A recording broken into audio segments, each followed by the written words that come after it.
Bonjour à tous et bienvenue dans la grande interview. Je reçois aujourd'hui le capitaine Ibrahim Traoré, président de la transition du Burkina Faso. Monsieur Traoré, bonjour. Bonjour. Alors, une première question pour commencer. Le sommet Russie-Afrique, la deuxième édition de ce sommet vient de se terminer. Quel bilan tirez-vous de ces 2 jours de rencontres, de forum? D'accord, bonjour et merci pour l'opportunité de nous exprimer donc à partir d'ici. Et nous sommes venus donc dans ce forum qui hier a connu son épilogue et nous pouvons dire que nous sommes très satisfaits. Le bilan est assez positif parce qu'il s'agissait de voir donc les perspectives pour ce qui concerne nos États et ce qui concerne aussi nos relations avec la Fédération de Russie. Donc on a épluché assez de domaines et il y a de bonnes perspectives. Alors, vous avez pu rencontrer le président russe, Vladimir Poutine, en format bilatéral. Qu'est-ce que vous retenez de cette rencontre? En format bilatéral, il s'agissait de discuter de nos problèmes particuliers, notamment des questions de sécurité, défense, mais aussi des questions économiques parce que ça va ensemble. L'économie, le développement, les infrastructures, ça va ensemble avec les questions sécuritaires. Donc c'est en gros c'est ce volet qu'on a évoqué. Quelques résultats concrets dont vous pouvez nous parler? Le résultat concret, c'est que le plus urgent pour nous, c'est la question d'équipement militaire. Donc c'est sur ça que nous sommes. Donc dans les jours à venir, on espère pouvoir commencer les opérations. Voilà. D'accord. D'acquisition et tout. Alors, on va reparler de ce domaine-là un petit peu plus tard. Mais j'aimerais vous poser la question. Alors, vous avez fait une déclaration tout à l'heure. Vous avez dit que le peuple burkinabé soutenait l'opération militaire spéciale de la Russie. Est-ce que vous pouvez nous expliquer? Bien sûr, c'est un droit du peuple d'exprimer une opinion. Donc la grande majorité, je l'ai dit, la soutient. Mais il ne s'agit pas de se cantonner sur ça parce que toute guerre est mauvaise. Il n'y a pas de bonne guerre. Tant que des gens meurent, c'est pas bien. Même nous, on a l'art de le dire souvent que même les terroristes qui nous attaquent, on souhaite qu'ils déposent les armes et qu'ils reviennent à la raison. Parce que ce sont des jeunes gens qu'on tue. Mais s'ils ne veulent pas le déposer, on n'a pas le choix, il faut le combattre. Mais nous avons aussi un sentiment parce que le peuple burkinabé souffre assez depuis maintenant 8 ans. Les gens meurent tous les jours. Mais depuis notre action, on peut vous dire que nous sommes beaucoup déçus aussi du comportement de certaines personnes. Et ce qui nous donne un sentiment un peu mitigé en fait. Voilà. En termes d'équipement, voilà, on n'arrive pas. Certains pays nous ont carrément fermés et nous ont bloqués et tout. Donc c'est un sentiment quand même de désolation et de voir que de l'autre côté, on donne assez d'équipements qui malheureusement se retrouvent sur nos terrains. Alors, déçu de la part de certains de vos partenaires ou anciens partenaires? Oui, certains de nos anciens partenaires, il faut le dire clairement. Nous sommes beaucoup déçus qu'on ne puisse pas nous donner ne serait-ce qu'une cartouche et que on peut soutenir d'autres États qui se battent aussi pour la souveraineté. Pourquoi nous, on ne peut pas nous soutenir? Mais ce que je dis, ce qui est dommageable, c'est que ces équipements se retrouvent sur notre sol avec les terroristes aussi, on ne sait pas comment. Donc, il serait souhaitable que ça s'arrête tout de suite. Hier, au cours du sommet, la plupart des États africains en ont parlé pour qu'on trouve une solution de négociation. Mais ce qu'on a compris, c'est que il n'y a aucune volonté de négocier d'une partie. Donc, ça devient compliqué. Bien sûr. Ouais. Alors, on va revenir un petit peu plus tard sur la composante militaire, mais j'aimerais avoir d'abord votre avis de façon générale, sur l'état actuel des relations entre le Burkina Faso et la Russie. Quelles sont-elles? Alors, il faut dire que les relations sont en train de se relancer. Ce sont des relations, comme on l'a dit, depuis 92, l'ambassade était fermée. Actuellement, donc, il y a des agréments, c'est OK, on va réouvrir. Les diplomates sont déjà en contact et les relations commerciales doivent reprendre de bon train en termes d'industrie et tout. Voilà, on a discuté de beaucoup de choses dans nos relations, des échanges commerciaux et tout. Alors, par exemple, qu'est-ce que on parlait d'industrie dans quel domaine? Dans plusieurs domaines, hein. L'agroalimentaire, on en a parlé. Voilà, l'industrie minière, on en a parlé. Les infrastructures, beaucoup de choses à construire, voilà. Alors, vous avez d'ailleurs qualifié la Russie de partenaire, de pays partenaire du Burkina Faso. Comment, alors, vous avez parlé de ces perspectives, mais comment cela peut-il se traduire concrètement? Le partenariat avec la Russie, c'est d'abord stratégique. Et concrètement, ce qui nous touche, c'est aussi la rapidité de réaction. D'abord, il faut reconnaître que la Russie se préoccupe de la situation humanitaire au Burkina. Il faut le dire. Elle a été l'un des États à nous envoyer à manger à nos déplacés internes. Voilà. Et ils ont annoncé encore hier qu'ils vont envoyer aux déplacés. C'est très bien que les gens se soucient, mais c'est pas tous les pays qui se soucient d'abord de nos populations. Et en plus de tout ça, en question de développement, on a quand même, il y a beaucoup d'accords qui sont en cours, beaucoup de mémorandums d'entente sont en train d'être signés, et on espère recevoir bientôt les investisseurs russes. Et voilà, les opérateurs économiques pour que les flux économiques puissent être plus rentables pour nous tous. Plus soutenu. Voilà. Et vous l'avez dit, la composante diplomatique est importante aussi. Le fait de rouvrir l'ambassade fera que les échanges seront simplifiés entre les deux pays. Bien sûr, c'est très important. Du moment que déjà on a beaucoup de compatriotes, la Russie compte augmenter le nombre de bourses dans divers domaines technologiques, scientifiques dans les universités. Les stagiaires burkinabés, il y en a déjà et le nombre va augmenter. Donc il faut forcément une représentation diplomatique pour gérer tous les aspects administratifs et renforcer la coopération qui existe entre nous. Coopération tous azimuts, dans tous les domaines. Bien sûr, tous les domaines possibles, on est ouvert dans tous les domaines. Est-ce qu'il y a certains domaines spécifiques où la Russie a peut-être une expertise, où vous avez davantage d'attentes? Alors, nous avons tout de suite parlé de la question de défense et de sécurité, c'est notre priorité numéro 1. Après cela, on peut parler donc d'énergie, et on attend beaucoup de la Russie, parce que vous êtes ici, la Russie est spécialiste dans un type d'énergie donnée, qui pourrait être très bénéfique pour nous et pour toute la sous-région en fait, l'indépendance énergétique, parce que c'est à partir de l'énergie que les industries ont pu le développer. On a beau vouloir installer des usines et tout, si on n'a pas d'énergie, c'est compliqué. Bien sûr. Donc on est parti sur cette base, il y a les infrastructures, les produits pétroliers et tout, donc il y a quand même assez de potentiel. Du même aussi, nous avons assez de choses à partager avec la Russie dans le domaine agricole, assez de produits tropicaux dont la Russie en a besoin, donc voilà. Exporter vers la Russie. Pour exporter vers la Russie, transformer sur place avec des industries et exporter. Alors, vous parlez de la composante de l'énergie, en effet, très importante. Plus de l'extraction des matières premières, comme des hydrocarbures, ou bien la production d'électricité? Alors, la production d'électricité est très importante pour nous. C'est ce que je disais.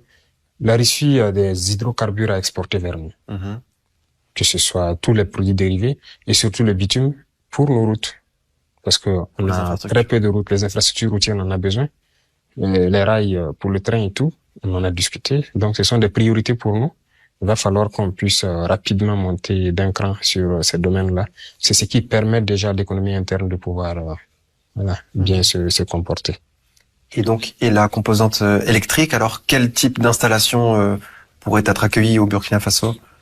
Nous avons souhaité même si c'est une petite centrale nucléaire, qui puisse produire vraiment de l'énergie en quantité. Parce que comme je disais, c'est pas le Burkina seul qui va en bénéficier. La sous-région, on connaît un peu nos difficultés en termes d'électricité. Tout le monde en aura besoin. Donc, je pense que nous, on est un peu au cœur. Et il y a beaucoup de pays autour qui pourront en bénéficier. Donc, l'électricité, c'est très important. Et donc, vous avez eu des premiers contacts avec Rosatom, par exemple, l'énergie russe, le fournisseur? Les ministres en question vont échanger. Il y a un groupe de travail qui sera mis en place donc pour gérer tous ces aspects dans la globalité, en fait. Voilà. Alors maintenant, pour évoquer un petit peu la situation sécuritaire dans votre pays, quand on écoute les médias occidentaux, et notamment les médias français, l'image de l'armée burkinabé n'est pas forcément reluisante. On l'accuse de crimes de toutes sortes. Pourquoi cette image, d'après vous? Non, c'est logique. Les médias font leur guerre aussi au profit. Donc, c'est logique chez eux. Mais nous déplorons cela. Qui a déstructuré nos armées? C'est ça. On a dénoncé le fait d'avoir imposé aux États le programme d'ajustement structurel. Le budget des armées ont été carrément réduit à zéro. On a tout perdu, en fait. On n'avait plus d'armée. Ils ont préparé 2 décennies plus tard, donc, ces événements qu'on vit aujourd'hui. Mais le terrorisme est là, et c'est les mêmes qui chantent qu'on n'a pas d'armée. Mais pendant ce temps, ils étaient où? Donc, aujourd'hui, nous voulons reconstruire une armée pour faire face.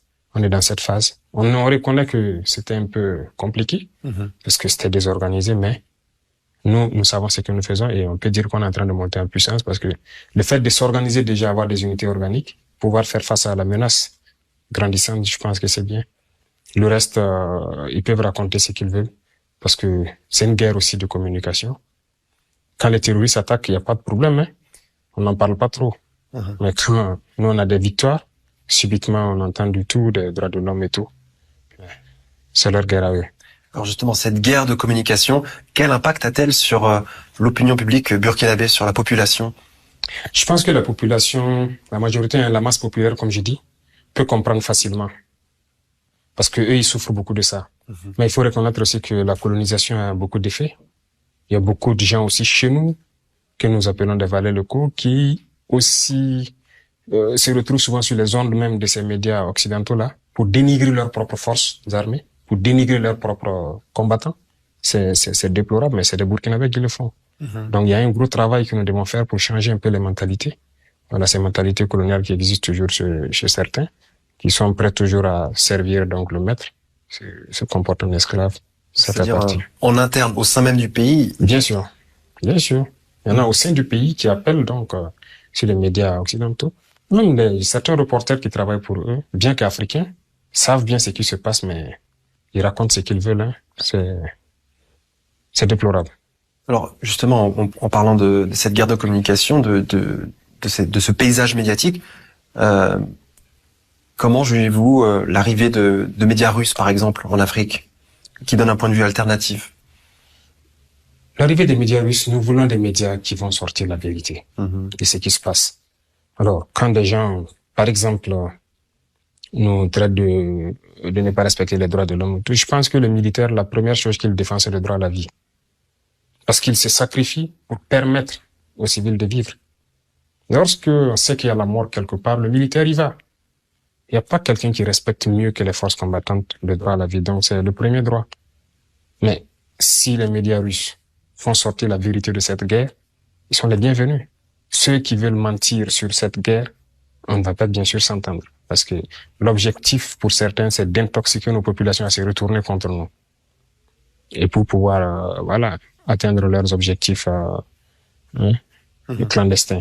Donc, nous n'allons pas permettre cela. Et vous ne le permettez pas. Il y a des chaînes et des stations de radio qui arrêtent d'être émises. Bien sûr. Et ça va continuer tant qu'un média ne va pas se mettre dans le sens de la vérité. C'est pas seulement les médias occidentaux, même les médias nationaux. Je sais que certains seront censurés s'ils continuent dans une certaine lancée. C'est comme ça. Eux aussi le font. En Europe, lorsque quelque chose ne va pas avec leur assentiment, ils sanctionnent les médias, ils ferment les médias. Je pense que vous-même, vos médias sont fermés là-bas, c'est ça? Tout à fait. Voilà. Ils font leur propagande, mais on ne va pas permettre qu'on vienne faire la propagande chez nous. Donc, notre population a droit à l'information juste et on va passer ce que nous devons passer. D'accord. Alors, de façon plus concrète maintenant, est-ce que vous pouvez nous parler de la situation sécuritaire sur le terrain? Vous êtes un militaire, vous êtes un homme de terrain, justement. Alors, quelle est-elle aujourd'hui? La situation sécuritaire, elle est, comment je vais dire, on la contient. Parce que n'oubliez pas quelque chose, à un moment donné, certes, il y a un ascendant terrible sur l'ennemi. L'ennemi se rééquipe, on ne sait pas comment. Actuellement, nous rencontrons un certain type d'armement, un certain type de munitions. Voilà, on se demande d'où ça vient. Mais c'est ce que je dis, c'est déplorable peut-être que ça fuite de certaines zones de conflit jusqu'à chez nous. Donc, actuellement, nous sommes à la phase d'organisation et d'équipement. On peut dire qu'on a introduit la guerre parce qu'on attritionne l'ennemi. Mais la vraie guerre, le développement, ça va commencer bientôt. Alors, donc, justement, quelle sera cette deuxième phase? La deuxième phase sera intense, surtout au sol. Surtout au sol parce qu'il va falloir mettre pied dans les sanctuaires. Il va falloir déloger dans toutes les forêts où il se trouve et assurer maintenant une sécurité à partir d'une certaine ligne pour qu'il n'y ait pas d'infiltration et tout. Parce qu'aujourd'hui, il y a beaucoup de villages, comme je dis, qui avaient été, en fait, occupés ou une zone sous contrôle. Mais aujourd'hui, il n'y a pas cette zone au Burkina où l'armée ne peut pas se rendre. On va partir. Peu importe, il n'y a pas cette zone où on ne peut pas se rendre. Mais il s'agit de les neutraliser dans leur sanctuaire, ceux qui pourront fuir, quitter le territoire, de mettre un dispositif de surveillance pour les empêcher de pouvoir infiltrer notre territoire. Alors après, il y a ce problème de porosité entre les frontières de vos pays voisins. Et j'imagine que ces groupes terroristes jouent sur ça, se réfugier dans un pays voisin, le temps de, je sais pas, de se renforcer et revenir plus tard. Comment régler ce problème-là avec peut-être justement les autorités des pays voisins? Il faut qu'on soit audacieux. Voilà, c'est une guerre. Peut-être que si il n'y avait pas de mer extérieure, on avait carrément baissé la température. Mais comme il y a des mers extérieures, il faut qu'on soit audacieux. Quand je regarde, par exemple, de la Seconde Guerre mondiale jusqu'aujourd'hui, dans le conflit actuellement russo-ukrainien, il faut pouvoir faire des infrastructures qui puissent empêcher l'ennemi d'être mobile, de pouvoir traverser nos frontières. C'est des mesures physiques.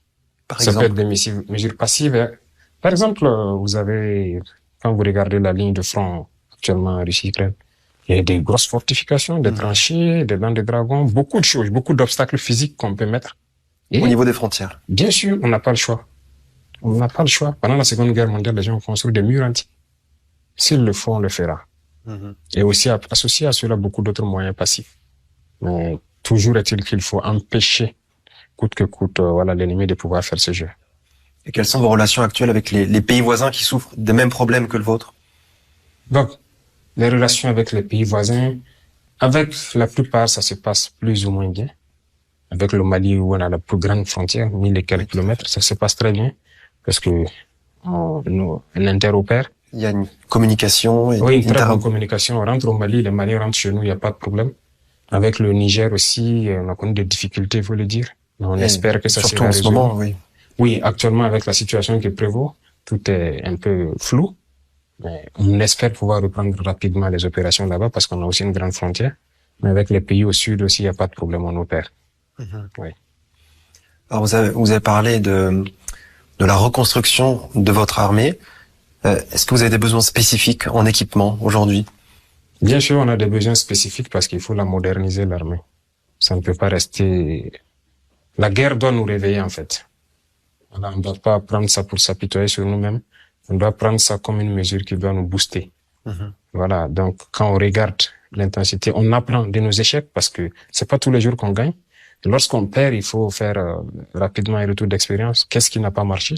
Qu'est-ce que l'ennemi a utilisé, ainsi de suite. Mais il faut s'équiper. Et je pense que c'est de ça qu'on discute avec la partie russe. Alors justement, vous avez émis le souhait de diversifier vos partenariats militaires.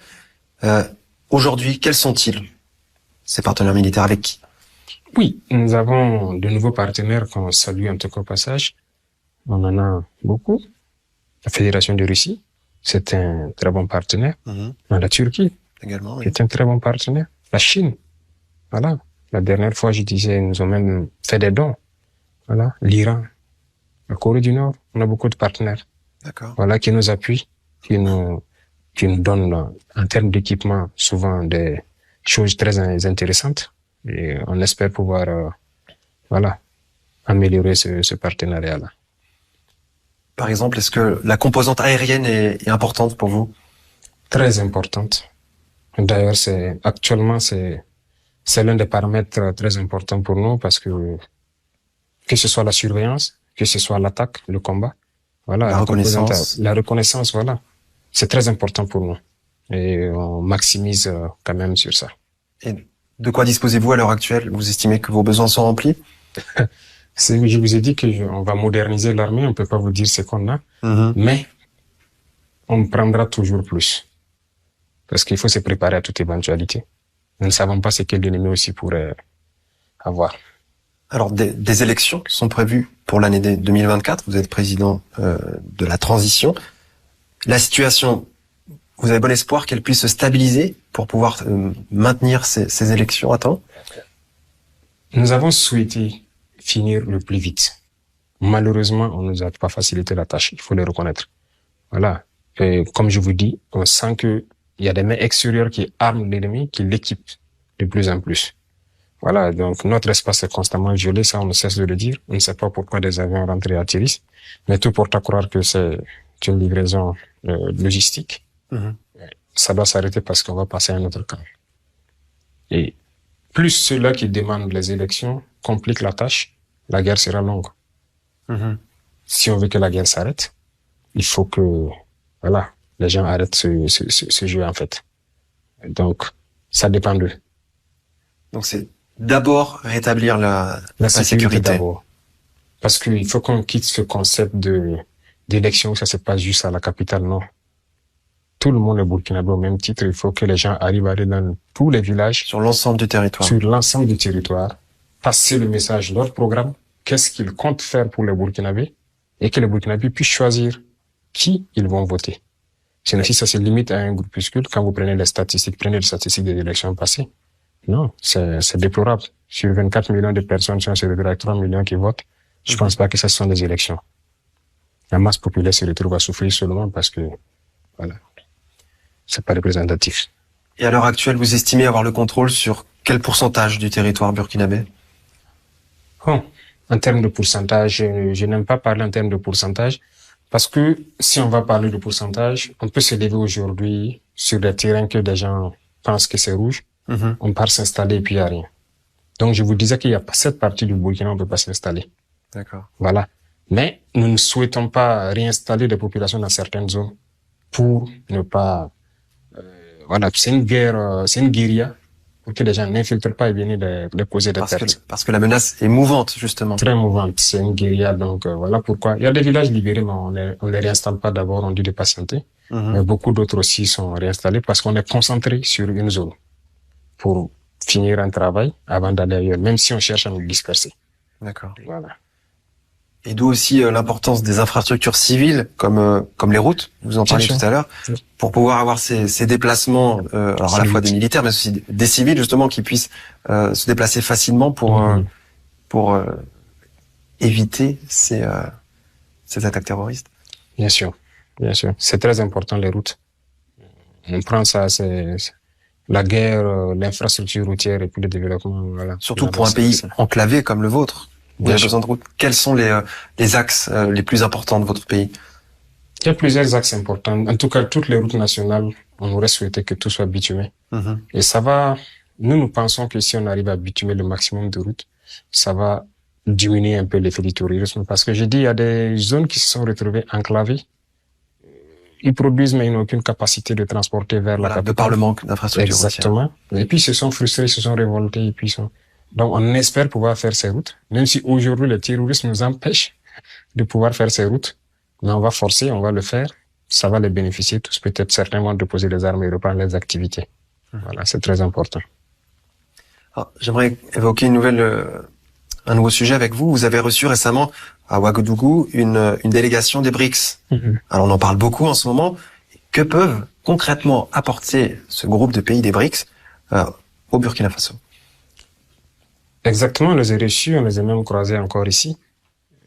Il y a beaucoup de choses en perspective avec le BRICS. Le groupe des BRICS, c'est beaucoup d'investisseurs. Donc, d'un certain nombre de pays. C'est pas uniquement les 5 pays qui composent le BRICS, parce qu'il y a d'autres pays qui ont adhéré, même si le sigle n'est pas dans le BRICS. Ce sont des investisseurs qui viennent, on discute de certains domaines clés. Et on est avancé sur beaucoup de domaines, que ce soit la santé, l'industrie, les mines, l'agroalimentaire, beaucoup de sujets, on en discute, et même les infrastructures routières, puisqu'il y a des investisseurs qui sont prêts à investir. Alors concrètement, c'est ça, c'est des investisseurs de ces pays ou des pays partenaires des BRICS qui proposent d'investir dans votre pays. Bien sûr, puisque nous on définit les priorités. C'est ça aussi avec les BRICS, on définit nos priorités et ils envoient les partenaires nécessaires qui veulent investir dans ces domaines. Dans le cadre que vous avez défini. Bien sûr, dans le cadre qu'on a défini. Nous sommes formels, il n'y a plus question des institutions qui nous prêtent l'argent ou qui viennent investir et de sorte que nous restons toujours dans notre pauvreté. Nous ne sommes pas, c'est nous qui définissons ce dont nous avons besoin. Vous le faites selon les conditions qu'on aurait discuté arrêter et que ce soit profitable à nos peuples. Est-ce que vous pouvez nous citer quelques exemples de ces priorités-là, justement? Je vous ai donné quelques domaines. Par exemple, les infrastructures routières, c'est très important pour nous. Ça, c'est vraiment tout en haut de la liste. Bien sûr, ça, c'est très important. L'agroalimentaire, parce que il faut qu'on arrive à produire et transformer ce que nous voulons consommer. Et ça, c'est très important pour atteindre l'autosuffisance alimentaire. D'ailleurs, j'ai critiqué hier par rapport à ça. Il faut qu'on atteigne l'autosuffisance alimentaire. Et ce sont des questions très clés. Et il y a beaucoup d'autres domaines, l'énergie, l'industrialisation, beaucoup de choses. Voilà. Justement, sur le thème de la sécurité alimentaire, Vladimir Poutine, lors de la première session plénière de ce sommet Russie-Afrique, a parlé de transfert de technologie. C'est des choses dont les pays africains sont demandeurs pour pouvoir développer votre propre secteur agricole pour que, à terme, vous soyez autosuffisant et même, d'après le président russe, que vous puissiez devenir exportateur. Alors, on en est encore loin, bien sûr, mais voilà, la Russie se propose d'accompagner les pays africains sur cette route-là. On n'est pas loin. Ça dépend de nous. On en a discuté tout à l'heure parce que ce sont des sujets qui me tiennent à cœur. Et le président Poutine a été assez clair. Ils produisent beaucoup de machines agricoles ici. Donc j'ai dit c'est bien. Les céréales qu'on nous donne, c'est très bien, mais nous voulons produire. Et il dit ça tombe bien. Il y a beaucoup d'usines qui fabriquent des équipements agricoles. Les intrants aussi, on en fabrique ici. Et je l'ai même signifié, nous aussi, on a une usine d'engrais qu'on a mis en marche et on veut aussi faire une exploitation de phosphate chez nous pour produire l'engrais. Donc, on veut devenir de grands producteurs et pouvoir exporter parce que on a la chance que presque tout pousse chez nous. Même le blé, en fait, ça marche bien chez nous. Mais, malheureusement, nos bases ne sont pas... structure qui va autour. Bien sûr. Alors, c'est d'ailleurs une déclaration que vous avez faite lors de ce sommet. C'est voilà, alors je vous cite, pourquoi continuer à recevoir de l'aide humanitaire si nous, on a ce potentiel de pouvoir nous-mêmes nous nourrir, être autosuffisants. Voilà, c'est ça bien sûr. Moi, ça la finalité. La finalité, c'est ça. On ne veut pas, comme dirait le président capitaine Thomas Sankara, l'aide qui va nous aider à sortir de l'aide. On ne veut pas rester éternellement dans l'aide. Nous, c'est bien aujourd'hui, il y a une situation humanitaire qui est là. Les pays nous donnent, des vivres et tout. Mais nous voulons, tous ceux qui sont passés les chanceliers, on a toujours passé le temps de dire, nous voulons qu'on puisse nous donner plus. Parce qu'on veut produire. On ne veut pas continuer à recevoir des dons. Non, il faut qu'on mette notre population. C'est une forme de dépendance, au final. C'est une dépendance. Toutes ces ONG qui pullulent chez nous, c'est ça, en fait. C'est pour nous garder dans l'assistanat. La mendicité chronique, non. On ne peut pas continuer comme ça. Il faut remettre les gens au travail, il faut qu'on produise, il faut qu'on mécanise l'agriculture. On a assez de potentiel pour ça. Et d'ailleurs, tout au long de ce forum, c'est ce qu'on a entendu, les mots souveraineté, les mots partenariat gagnant-gagnant, c'est vraiment maintenant ce que souhaitent les pays africains. Oui, beaucoup de gens aussi le disent, mais il faut qu'on traduise ça. Dans les faits. Souveraineté, c'est bien. On ne peut pas dire qu'on est souverain tant qu'on tend la main pour manger. L'autosuffisance alimentaire, c'est quelque chose de très important chez nous, les Africains. Quand on parle de dignité chez un père, lorsqu'il rentre le soir, il n'a rien pour mettre dans l'assiette de son fils, il n'y a pas de dignité. Parce que sa femme est capable de faire du n'importe quoi. Il n'y a pas de dignité tant que vous n'arrivez pas à vous nourrir. Et donc, si on dit souveraineté, il faut qu'on lutte pour qu'on soit autosuffisant. Donc, c'est le message que je voulais passer. Certes, on va nous donner, mais il faut qu'on soit autosuffisant. Donc, souveraineté, c'est bien. Partenariat gagnant-gagnant. On en parle, mais il faut qu'on définisse clairement les termes. Nous, par exemple, nous disons, nous ne voulons pas exporter nos produits bruts encore, non.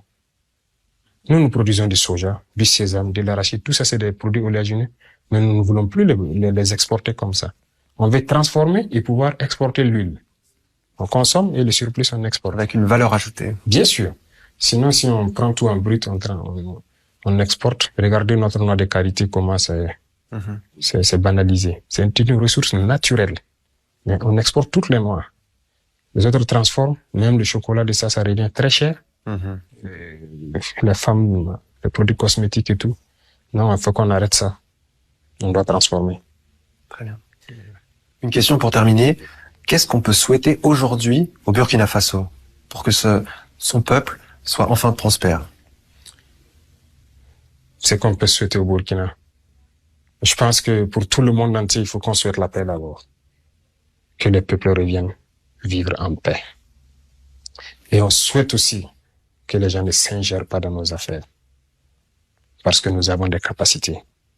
Nous ne sommes pas à la traînée comme certains l'imaginent. On est capable de marcher seul. On n'a pas besoin qu'on nous tienne forcément la main. Si on demande de l'aide, aide-moi à franchir, oui. Mais il faut pas qu'on nous prenne chaque fois comme des enfants qui n'arrivent pas à marcher. Il faut les traîner la main pour leur montrer le chemin. On ne veut pas que les gens s'ingèrent dans nos affaires. Donc, c'est souhaiter la paix pour tous les peuples du monde et aussi souhaiter la non-ingérence, souhaiter que le Burkina soit vraiment souverain. Monsieur Traoré, merci d'avoir répondu à mes questions. Merci. Et merci à vous de nous avoir suivis. Afrique Média, le monde, c'est nous.